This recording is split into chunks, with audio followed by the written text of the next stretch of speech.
Soyez les bienvenus dans votre émission Le Talk Afrique Santé, votre rendez-vous du bien-être sur Medi 1 TV, ici en Côte d'Ivoire.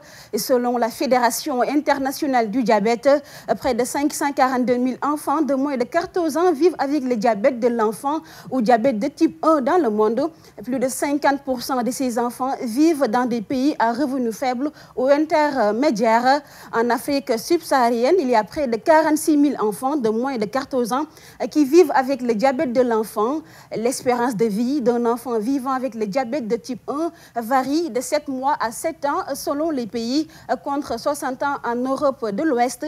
En Côte d'Ivoire, il est répertorié moins de 200 enfants vivant avec le diabète de type 1.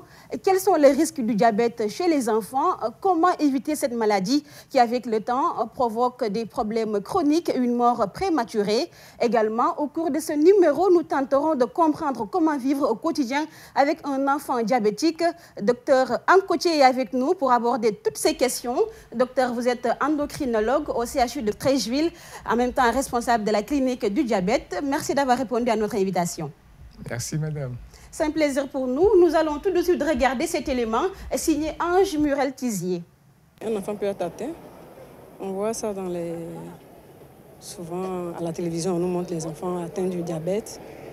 Et j'ai eu un beau qui avait son fils qui était diabétique. Peut-être il avait 8 ans, je crois. Lorsqu'on a le diabète, il y a un régime qu'on doit suivre. On ne doit pas manger de sucre. Et puis, il faut vraiment faire attention à son alimentation. C'est surtout le sucre. Une maladie qui se caractérise par un taux de glycémie élevé dans le sang. Donc, il existe deux types de diabète. Il y a ce qu'on appelle le diabète juvénile, le diabète des enfants. Et il y a le diabète qui s'exprime chez les personnes âgées. Il y a des enfants qui sont atteints de diabète. Ici, c'est des enfants qui sont atteints de diabète. Et quand un enfant atteint de diabète, quand il va à l'urine, quand il pisse souvent à l'école, on voit qu'il y a des urines autour il y a des fourmis autour de son urine. Voilà. L'enfant peut avoir le diabète. Le diabète est une maladie liée au taux de sucre dans le sang. S'il y a le diabète chez les adultes, il peut également avoir diabète chez les enfants. Mais c'est quelque chose de rare que je veux. Je suis surpris qu'on dise que les enfants peuvent avoir le diabète, alors que ce que je sais et entends des médecins dire, ils disent qu'un enfant peut consommer assez de sucre, enfin modérément avec les sucreries, les bonbons, les biscuits, etc. Ça ne peut pas provoquer le diabète. Il paraît que c'est une maladie qui est due aussi à l'âge. La médecine a prouvé qu'un enfant peut atteindre du diabète. Sinon, quand on parle de sucre, je crois que l'enfant a besoin de sucre pour sa croissance. Il y a des enfants qui naissent avec le diabète. Là, on va parler de cas d'hérédité. Docteur, je vous ai vu hocher la tête quand les gens s'exprimaient sur le diabète. Et selon vous, ils connaissent la maladie apparemment ou bien? Oui, merci madame. Selon moi, ils connaissent bien la maladie, mais la difficulté demeure dans cet élément, puisque vous voyez bien, l'enfant peut consommer du sucre et l'enfant ne peut pas consommer du sucre, puisque dans le diabète, le taux de sucre est élevé.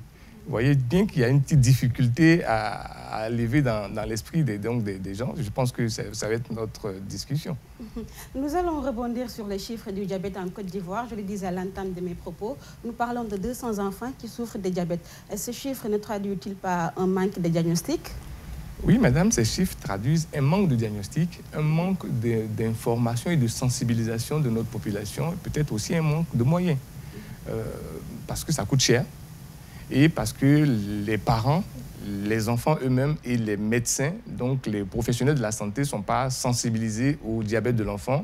Et donc le dépistage ou la mesure de la glycémie ne se fait pas systématiquement chez tous les enfants. Ce qui fait qu'effectivement, on n'en découvre pas beaucoup et on pense que ça n'existe pas. Alors, docteur, quelles sont les causes du diabète chez l'enfant? Pourquoi cette maladie attaque les enfants? Merci, madame. Si on connaissait les causes du diabète de l'enfant, on serait à l'aise puisqu'il n'y a qu'à traiter les causes pour éviter le diabète. Or, c'est très difficile de connaître les causes. C'est une maladie génétique bien documentée, mais ce n'est pas un gène. C'est plusieurs gènes. Et quand c'est plusieurs gènes qui sont en cause, c'est très difficile donc, de traiter.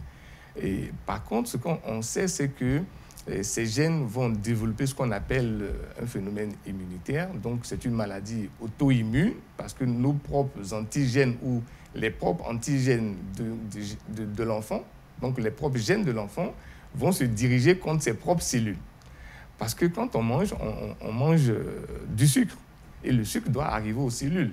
Le sucre, c'est vraiment le carburant, c'est le sucre qui nous permet de faire de l'énergie, donc de se voir, donc de parler, de faire cette émission. Mais il faut bien que ça arrive aux cellules. Et ce qui permet au sucre d'arriver à ces cellules, c'est l'insuline. Donc, sans production d'insuline, il n'y a pas de vie. Il n'y a pas d'énergie, il n'y a pas de carburant, on ne peut pas parler. Or, il se trouve que nous avons des gènes, ceux qui vont devenir diabétiques, donc le diabète de l'enfant, des gènes vont s'attaquer aux cellules qui produisent donc de l'insuline dans le pancréas. Alors, si on a des parents diabétiques, y a-t-il des chances que l'enfant lui-même soit diabétique? Si le papa ou la maman est diabétique, que l'enfant est diabétique, ça veut dire que c'est une maladie héritée, donc transmission, non. Ça ne se passe pas comme ça. Il peut arriver que l'enfant soit diabétique, que le père aussi ou la maman l'ont été. Mais c'est infime, ce cas-là. Voilà.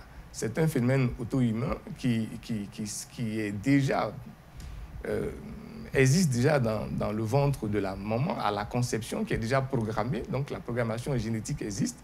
Le temps d'apparition peut être 1 an s'il est né. Aujourd'hui, il y a 45 jours, on a eu des enfants diabétiques à 45 jours après la naissance. Et ça peut être 6 ans. Et le plus grand nombre, c'est autour de 10, 11, 12 ans. Alors, comment survient la maladie chez l'enfant? Qu'est-ce qui peut aider les parents à diagnostiquer très tôt la maladie chez les enfants? D'abord, il faut faire très attention et aller très vite chez l'enfant. Chez l'enfant, ce n'est pas comme chez l'adulte où la maladie met du temps avant de s'exprimer. Chez l'enfant, la maladie survient de manière brutale. C'est un enfant qui était la semaine dernière bien portant, qui cette semaine peut avoir les manifestations du diabète. Les premiers signes, c'est une polyurie. Nous, on appelle ça dans notre langage une polyurie. C'est un enfant qui urine beaucoup, donc qui pisse beaucoup, et chaque fois qu'il retourne faire pipi, il pisse beaucoup. S'il est bébé, c'est plusieurs couches qu'on va changer. C'est vraiment les signes de la maladie. Il faut faire très attention. Et si on y prend garde, c'est un enfant qui rapidement va se déshydrater, faire une diarrhée, une déshydratation. Donc, on attire l'attention même des pédiatres que tous ceux qui viennent en consultation pour diarrhée et déshydratation, il faut regarder aussi le niveau de sucre. Le deuxième signe, c'est qu'il faut compenser donc, cette perte d'eau à travers l'urine. Donc, l'enfant va se mettre à boire beaucoup. Donc, c'est une polyurie. Il boit beaucoup pour compenser l'urine. Et voilà les deux signes. Et quand il n'arrive plus à compenser, il commence à maigrir. Parce que s'il n'arrive plus à faire rentrer le sucre dans les cellules, parce qu'il n'y a pas d'insuline, le corps qui veut vivre et survivre va utiliser la graisse et les protéines, donc le tissu, donc le muscle, pour fabriquer donc de l'énergie. Et l'enfant se met à maigrir. Alors, docteur, diabète type 1 et type 2, lequel de ces deux formes est le plus fréquent chez l'enfant? Mais d'abord, donne-nous la définition ou bien la différence entre diabète type 1 et diabète type 2. Le diabète type 1 est le diabète qui survient chez l'enfant. C'est le seul. C'est aussi défini comme ça. Le type 1, c'est le diabète de l'enfant. C'est le diabète qui est traité avec l'insuline à vie. Mais dans ce type-là, il y a des variances qu'on garde ou qu'on réserve pour les professionnels. Le type 2, en gros, c'est le diabète de l'adulte. Voilà, qui vient après 40 ans chez quelqu'un qui a pris du poids, d'où le phénomène de l'environnement joue beaucoup. Voilà, le traitement ne va pas être les mêmes. L'autre, c'est vraiment les mesures génodiététiques, beaucoup de régimes, faire attention à tout ce que vous avez cité, le sucre, le gras, les protéines, alors que chez l'enfant, c'est un diabète qui est traité par l'insuline à vie. Voilà. Et avec les mesures génodiététiques vont de manière croissante avec l'âge. Docteur, selon l'OMS, l'Organisation mondiale de la santé, la prévalence du diabète a augmenté plus rapidement dans les pays à revenus faibles ou intermédiaires. Et selon vous, qu'est-ce qui explique cela? Est-ce forcément lié à notre alimentation? Oui, merci madame. C'est élevé parce qu'on vit... c'est d'abord la cause du diabète de l'adulte. Ce qui a beaucoup augmenté, c'est le diabète de l'adulte. Parce qu'on s'est tous occidentalisés. On va tous au supermarché pour nos courses. Et on est influencé, il y a un phénomène d'influence de l'environnement. Voilà, on ne mange plus comme nos parents qui allaient au champ, qui marchaient beaucoup, donc qui utilisaient le peu qu'ils consommaient. Donc on est assis, on a dans des bureaux climatisés, la voiture est climatisée et la chambre est climatisée, on ne dépense plus. Or, l'homme n'a pas été créé pour s'asseoir. L'homme a été créé pour marcher, courir et sauter. Voilà comment, très rapidement, on s'est occidentalisé. On appelle ça la coca-colanisation. Notre monde où c'est Coca-Cola, glace et hamburgers. Et donc, on a été influencé.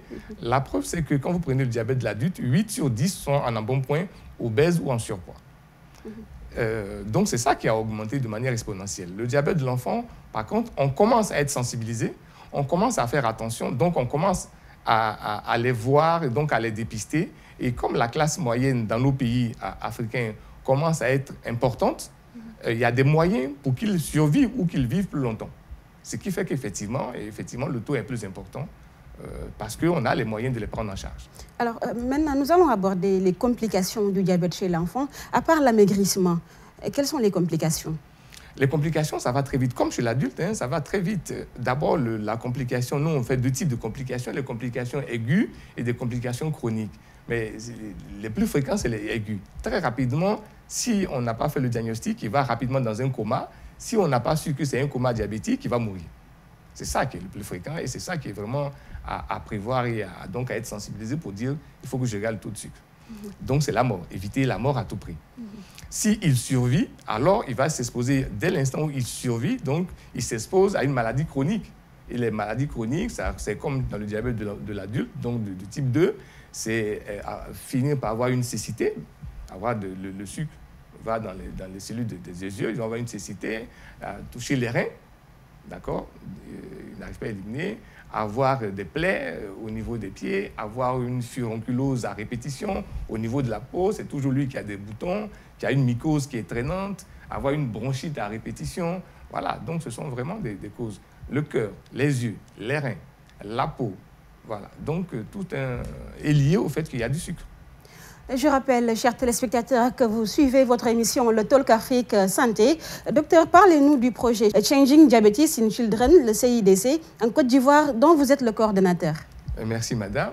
Donc, vu les difficultés donc, de diagnostic et de sensibilisation, et donc de prise en charge, parce que l'insuline coûte cher, l'État ivoirien donc, a signé une convention, un partenariat avec une firme pharmaceutique, les laboratoires Novo Nordisk, qui fabrique de l'insuline, un gros fabricant d'insuline, pour une distribution gratuite d'insuline pour les enfants et adolescents de 0 à 18 ans, pendant 4 ans.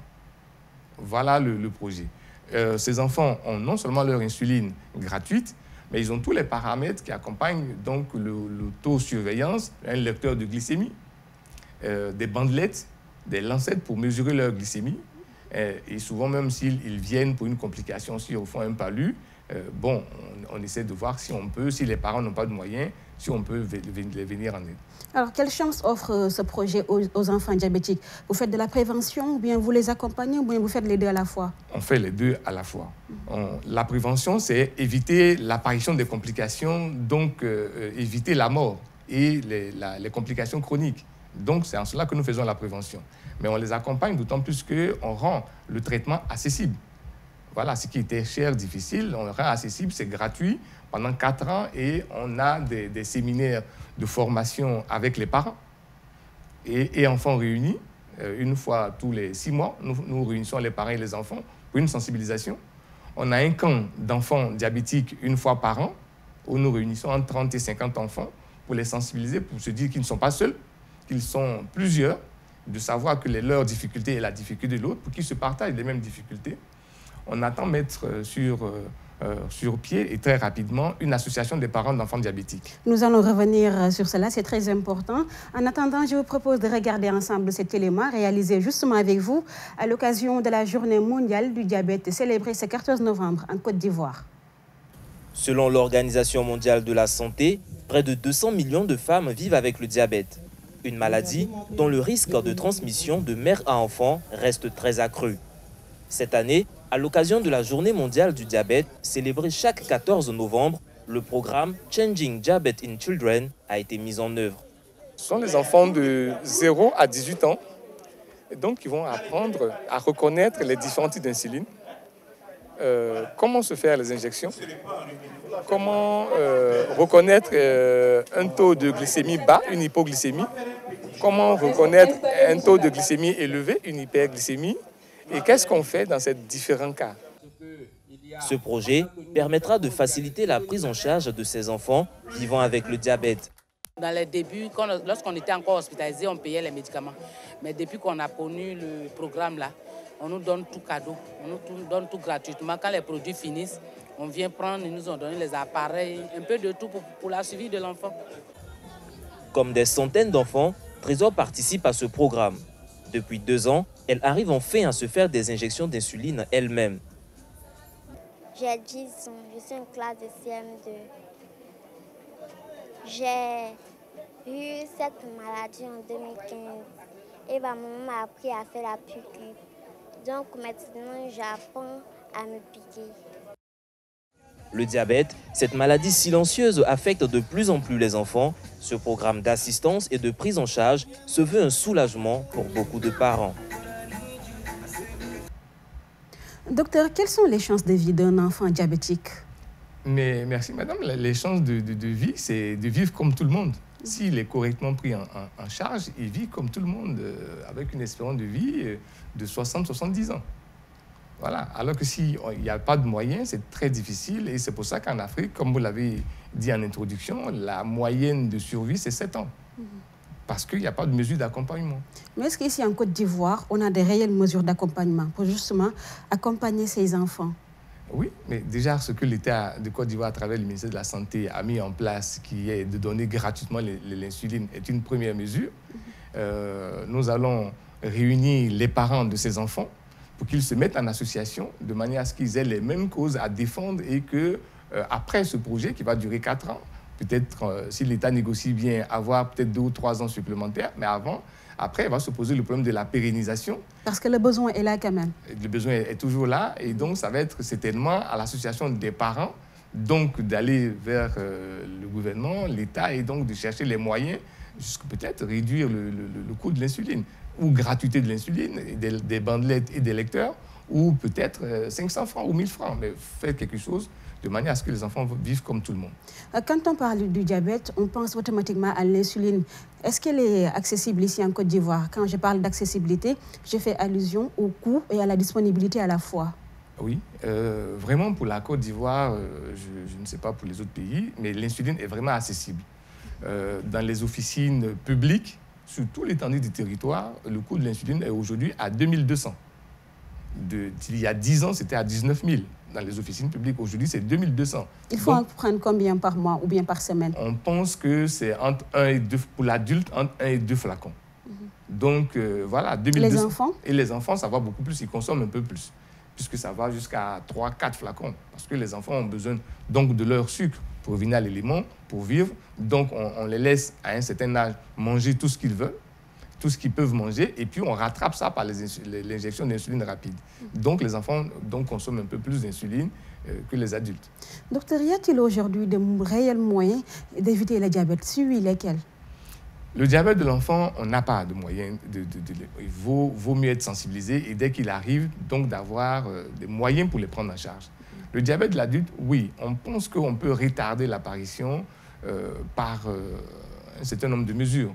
Une bonne hygiène de vie, d'accord, réduire drastiquement la consommation de sucre, ne pas prendre du poids, donc une activité sportive vraiment régulière, quotidienne, voilà. Et puis voilà, donc voilà, les femmes enceintes, aujourd'hui, il y en a pour la femme enceinte, quand on est enceinte, ne pas prendre trop de poids, faire attention à ce qu'on mange et de ne pas dire, comme en Afrique, ce qui est commun de dire, non, il faut que je sois suffisamment enrobé pour dire que je porte une grossesse. Non, il faut contrôler son poids.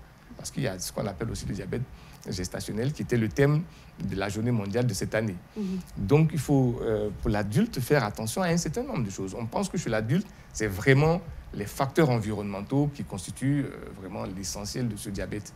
Si vous essayez d'éviter tous les facteurs environnementaux, faire attention, fumer, boire sans raison, on peut retarder. Vous pouvez certainement l'avoir peut-être à 75 ans, à 80 ans ou jamais. La preuve, on a connu, nos parents, on ne les a pas connus diabétiques. Alors qu'aujourd'hui, on voit des adultes de 40-50 ans diabétiques. Or, on sait que là, il y a un facteur héréditaire. Alors que tous ceux, ils vous disent, non, mon papa n'était pas diabétique. Mais oui, il vivait dans un milieu où il n'avait pas accès à toute cette commodité, cette facilité de vie qu'on a aujourd'hui. Et donc, il dépensait un peu plus. Une vie sédentaire, avec beaucoup d'activités physiques. Alors, docteur, quelle est la conduite à tenir aujourd'hui avec un enfant diabétique? Un enfant diabétique, d'abord, il doit vivre comme tout le monde. Donc, il faut savoir, d'abord pour les parents, c'est que l'enfant qui est diabétique n'est pas un drame. Il ne faut pas, à la maison, isoler l'enfant à table, qu'il mange, qu'on prépare pour lui à part et que les parents préparent à part. À la maison, les parents doivent apprendre eux-mêmes à se mettre ce qu'on appelle le régime, à faire attention à l'huile, au gras, donc au sucre, à l'excès de sucre, de manière à ce que l'enfant mange à table avec les parents. Il faut savoir aussi que non seulement on prend des mesures dans ce qu'on prépare, mais il faut savoir que l'enfant a besoin jusqu'à 8, 9, 10 ans de son sucre pour sa croissance. Je rejoins l'élément du film. Ils ont raison. Dans ce cas, on est très regardant dans le fait qu'on va injecter un peu plus d'insuline aux enfants qui font leur anniversaire, font leur goûter un peu plus. Voilà. Donc, l'enfant mange et on le suit, on rattrape donc l'excès avec de l'insuline. Parce qu'on doit, sinon il va y avoir un retard de croissance. Donc, il doit grandir comme tout le monde. Et puis, à partir de 9, 10, 11, 12 ans, on commence par lui dire qu'il faut faire attention. Parce que plus tu continues de les absorber, tu vas te mettre un peu plus d'insuline et donc tu vas t'exposer à une prise de poids ou aux conséquences d'une trop grande quantité d'insuline. Et on commence à introduire la notion de faire attention. Si on te remet de l'argent, il ne faut pas acheter quelque chose de trop gras, faire attention. Voilà. Donc, voilà, on commence. Sinon, au début, non, il doit arriver à manger comme tout le monde. Mais ça veut dire que les parents savent ce qu'il va manger à l'école l'après-midi. Les parents sont prêts à faire donc des rattrapages d'insuline à l'école vers 10 heures. Et voilà, il y a tout un ensemble de mesures à prendre. À quel stade de la maladie parle-t-on d'amputation? Ça, c'est une complication chronique. Je vous ai dit qu'il y avait deux types de complications. Les complications aiguës, c'est que par le fait du traitement donc, de l'insuline, il tombe en hypoglycémie. C'est une complication aiguë. On baisse trop le taux de sucre, donc il peut tomber en hypoglycémie. Ou il peut aller vers un coma diabétique parce qu'il a trop de sucre, des complications aiguës. Si on arrive à gérer tout ça, il va passer en complications chroniques.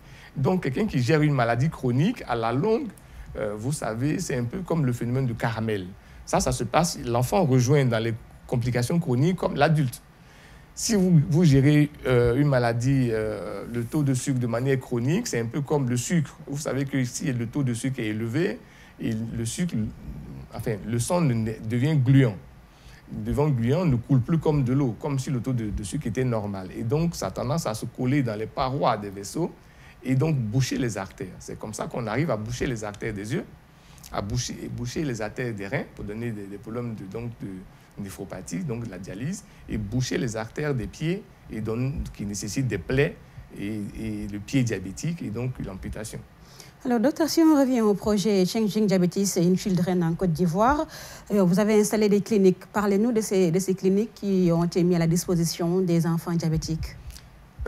Merci. Dans ce projet, la première année, donc les 2 premières années, on essaie de parer à l'urgence. On met en place des centres de prise en charge, d'accord, un peu partout. On en a mis pour la première année 10 centres, 5 à Abidjan, 5 à l'intérieur. La deuxième année, cette année 2018, on va mettre 9 autres centres, un peu partout dans le pays, pour qu'au moins un cas dépisté ou diagnostiqué ait accès rapidement à un centre de prise en charge proche de sa ville. La prise en charge, elle est totale ou bien elle est juste partielle? Elle est totale. Dans ce projet, la prise en charge est totale. C'est ce que nous allons faire. Et puis, très rapidement, entre les deux, soit dans cette année, on va beaucoup mettre l'accent sur la sensibilisation.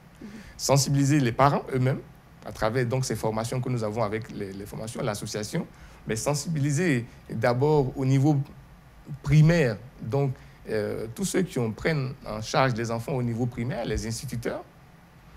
Nous irons jusqu'à faire des conférences et des sensibilisations dans les CAFOP.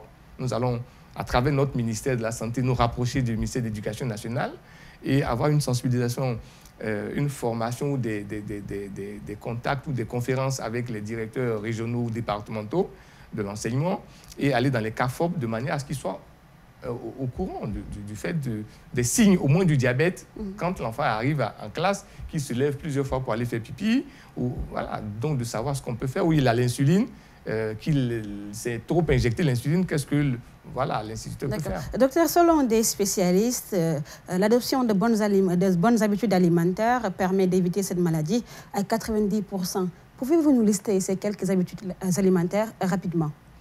Habitudes alimentaires pour éviter, on ne sait pas si on savait les aliments, pour l'enfant en tout cas, puisque aujourd'hui... Pour l'enfant, justement. Il est question, si on savait si on les avait répertoriés, on aurait évité qu'un enfant soit diabétique demain. On ne les connaît pas. Les études en cours, ce sont des hypothèses. Je vous ai dit de l'arachide. Est-ce que c'est vrai? Non. En Europe, c'était le lait de vache. Les études ont montré qu'au bout de 10-15 ans de suivi, ce n'est pas vrai. Le rôle du virus, bon, si c'était viral, tous ceux qui ont eu la polio ou bien qui ont une cytomégalovirus allaient être diabétiques. Ce n'est pas vrai. Donc, il y a beaucoup d'éléments qui rentrent en compte dont on ne peut pas lister. Si quelqu'un vous donne une liste, c'est qu'il est capable de prévenir. On ne peut pas. C'est pour ça que la maladie va continuer donc d'exister. Docteur, en dépit des initiatives prises de part et d'autre, on voit les effets dévastateurs du diabète chez les enfants. Et selon vous, qu'est-ce qu'il faut faire? Les effets dévastateurs sont dus au fait que,